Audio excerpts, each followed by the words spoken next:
రే కాలేజ్కి టైం అయిపోయింది, ఇంకా బస్సులు ఏమి రావట్లేదట. అదేంట్రా బాబు అంతమంది ఎక్కేస్తున్నారు.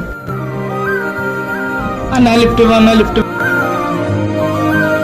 కొంచెం కాలేజ్ దాకా డ్రాప్ చేయవా, టైం అయిపోతుంది. అదేంటి తమ్ముడు, ఆర్టీసీ బస్ వస్తుంది కదా. ఎక్కడ ఆర్టీసీ బస్ అన్న? ఈ ఫ్రీ బస్ పెట్టిన కానీ మహిళలకే సరిపోతుంది. మా స్టూడెంట్స్ ఎక్కడానికి దారే లేదు. చూడన్నా 3 నెలల బస్ పాస్ కూడా చేయించుకున్నాను, ఈ పాస్ చేయించుకున్నా వేస్టే. సరే ఎక్కండి, డ్రాప్ చేస్తా. ఏ బండి ఆపండి. ఏ ట్రిపుల్ రైడింగ్ బండి దిగండి. ట్రిపుల్ రైడింగ్ వచ్చారు, 1000 రూపాయలు ఫైన్ కట్టండి. అది కాదు సార్, కొన్ని స్టూడెంట్స్ లేట్ అవుతుందంటే త్రిబుల్ రైడింగ్ ఎక్కించుకున్నాను. లేట్ అవుతుందంటే ట్రిపుల్ రైడింగ్ ఎక్కేస్తారా బండి మీద? అది కాదు సార్, బస్సే ఖాళీ లేవు, అందుకే అన్ని లిఫ్ట్ అడిగాను సార్. బస్సు ఖాళీ లేకపోతే వేరే బస్సు వస్తుంది కదా. అదేంటి సార్ అలా అంటారు? ఫ్రీ బస్ పెట్టాక స్టూడెంట్స్ ఎంత ఇబ్బంది పడుతున్నారు మీకేం తెలుసు? సార్ పాస్లు చేయించుకున్నాం, వీటికి